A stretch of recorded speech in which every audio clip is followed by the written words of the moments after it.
you better get yourself together. Pretty soon you're gonna be dead. Welcome to Take 10. I'm Jennifer Madden. A new off-Broadway play called Ears on a Beatle focuses on the immigration trial of John Lennon back in the 70s. Now, we have a special treat because the immigration lawyer was Leon Wildes, and you may recognize the name because that's the same name as Englewood Mayor Michael Wildes, and of course, as you can guess, that is your father, Leon Wildes. Thank you, Jennifer. How are you? Thanks for joining us today on Take 10. Here My to talk pleasure. about your father's play, and of course, one of the stars of the play, Dan Lauria. Thanks for joining us today on Take 10. Thanks for having us. It's fabulous to have you both here today. Now, first of all, Michael, this is a case that was very popular, very publicized. 1972 to 1976, your father, Leon Wildes, represented John Lennon in this immigration trial along with his wife, Yoko Ono.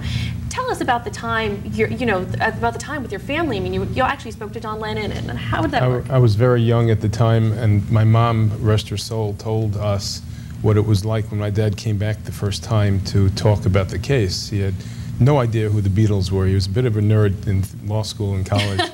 He came back and told my mom that he had met Jack Lemmon and Hirohito. Oh, no. And had to actually he actually had to take a cab ride in the next day and speak to a cab driver to talk about who John Lennon was. And the cab driver pulled to the side and he had long hair and said, "I am who I am because of John Lennon." But it was a celebrated immigration case that lasted many years. The bottom line was Richard Nixon at the time wanted to influence 18-year-olds who were then, for the first time, given the right to vote. And Lennon had significant issues with not only the Republican convention, had significant issues with Vietnam War and Nixon's policies. And there was a use of the FBI in those days to actually get Lennon out of the country under a trumped-up drug charge. And this play does a wonderful job of not only talking about the dynamics of the relationship of the FBI agents following my father, following Lennon, but it also has a lot to do with the politics of those days. Now, Dan, when you heard about this play, obviously you lived through the time. Do you remember the trial and it being so widely publicized? Well, I remember how devastated New York was when John Lennon died, when he was killed. But the trial, I think everybody back then thought it was trumped up, and it was. So, but we actually started this play in the Berkshires last summer, Mark St. Germain's play, and we were in a junior high cafeteria working on this play.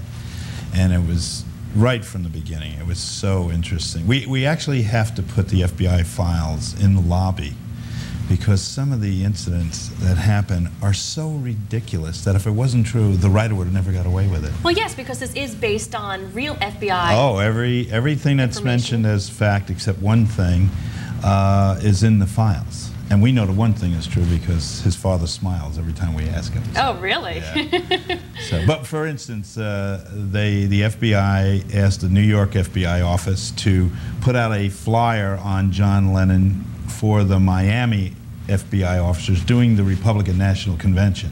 And everything on the flyer is correct. Height, weight, hair color, eye color. They got the wrong picture. You're kidding. No. And this is the truth. It's in the files. Just the picture. And the gentleman who actually they pictured in the file came to the opening of the play. Yeah, David Bealle. David Bealle. Did he really? Oh, yeah. So for Beatlemania and people who are addicted to the story, it's an extraordinary minutia or a snapshot of a wonderful, wonderful little case and story. Yeah. What an experience, though, to see Dan do the acting. And, it's a great role. It's a two-hander. I do it with Bill Dawes, who's just a one. Believe me, all those young, good-looking girls out there are there to see him. Oh, I think he's the next Harrison Ford. This guy's going to have a good film career after this play's over.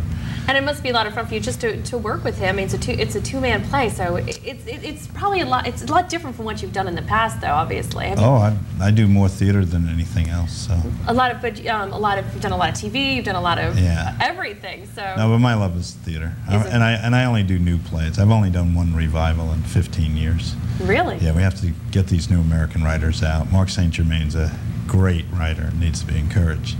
So this is a good play. I mean, people who come, most of our audience are there because of word of mouth.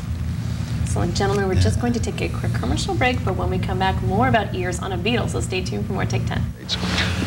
Why put up with it? Because I'd like to live in the land of the free, Tom. And also, if it was up to Joe Doe on the street, he either doesn't care about it or would be glad to have an old Beatle living here, you know?